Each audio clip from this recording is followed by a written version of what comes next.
คือว่าพอดีปีใหม่พอดีเนาะแต่เขาก็ได้รับโทรศัพท์จากทางห้างเป็นคือว่าเป็นของขวัญปีใหม่ล้ำค่าในชีวิตครั้งตันวิทย์ในชีวิตเนาะที่ได้รับรางวัลนั้นแล้วก็แสดงความรู้สึกดีใจแล้วก็สมเสยทางงานห้างของเป็น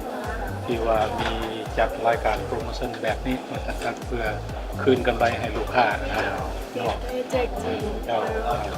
สามารถเป็นแจกให้จริงๆเนาะแล้วปิดนานาลูกค้าของท่านสำรัก